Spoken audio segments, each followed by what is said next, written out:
தேன்குழல் எப்படி பண்ணுறதுன்னு பார்க்கலாம் வாங்க. தேன்குழல் ரெசிபி பண்ணுறதுக்கு 1 டம்ளர் அளவுக்கு உளுந்து எடுத்திருக்கேன். அதே டம்ளரில் 1/4 டம்ளர் அளவுக்கு அரிசி எடுத்திருக்கேன். சாப்பாடு அரிசி எடுத்துக்கலாம். இப்போ அதை ஒரு பாத்திரத்தில் மாற்றிடலாம். 1 டம்ளர் உளுந்து, அதே டம்ளரில் பாருங்கள் 1/4 டம்ளர் அளவுக்கு அரிசி எடுத்திருக்கேன். அரிசி கம்மியாக தான் இருக்கணும். பாருங்கள் 1/4 டம்ளர் அளவுக்கு தான் எடுத்திருக்கேன். அதை உளுந்து கூட சேர்த்து நல்லா அலசிட்டு ஊற வச்சிடலாம். ஒரு 1 மணி நேரம் ஊறட்டும். பாருங்கள் நல்லா ஊறிடுச்சு. இப்போ நம்ம இதை மிக்ஸி ஜாரில் சேர்த்து அரைச்சிக்கலாம்.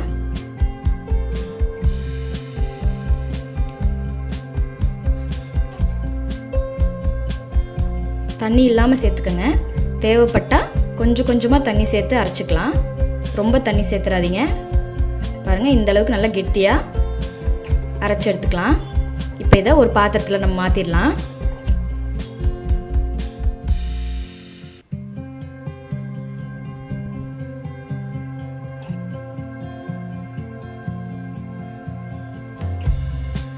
பாத்திரத்தில் மாற்றிட்டோம்.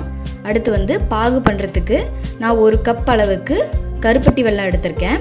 கருப்பட்டி வெல்லம் தான் இதுக்கு நல்லாயிருக்கும். ஸோ கருப்பட்டி வெல்லம் எடுத்துக்கோங்க. ஃபஸ்ட்டு நம்ம கருப்பட்டியை கரைச்சிக்கலாம். தண்ணி ஊற்றி அதுக்கு ஒரு பாத்திரத்தில் சேர்த்துக்கலாம். சேர்த்துட்டு ஒரு 1 டம்ளர் அளவுக்கு தண்ணி ஊற்றிக்கோங்க.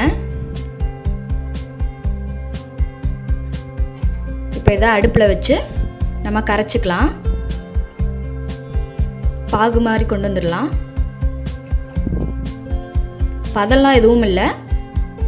கருப்பட்டி நல்லா கரைஞ்சி நல்லா கொதிச்சு வந்தாலே போதும். பாருங்கள் இன்னும் ஒரு 1 நிமிஷம் இருக்கட்டும். பாருங்கள் நல்லா கொதிச்சிருச்சு.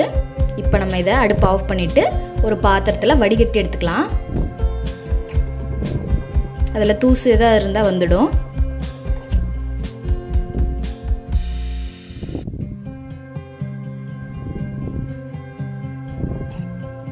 பாருங்கள் அதில் எவ்வளோ தூசு இருக்குன்னு. இப்போ இதை ஓரமாக வச்சிடலாம். அடுத்து ஒரு வெள்ளை துணியில் இந்த மாதிரி சின்னதாக ஓட்டை போட்டிருக்கேன். இப்போது இதில் நம்ம மாவு சேர்த்துக்கலாம்.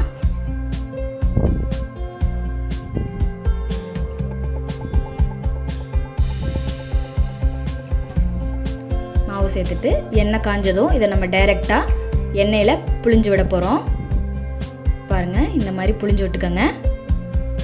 நீங்கள் துணிக்கு பதிலாக முறுக்கு புளியறதுல கூட புழிஞ்சு விட்டுக்கலாம். அது உங்களுக்கு இன்னும் ஈஸியாக இருக்கும்.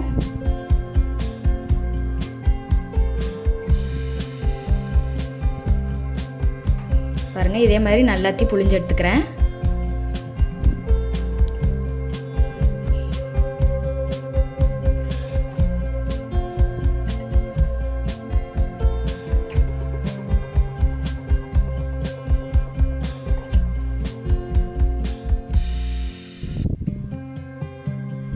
லைட்டாக கோல்டன் ப்ரௌன் கலரில் வந்ததும் இதை நம்ம எடுத்து வெளியே வச்சிடலாம்.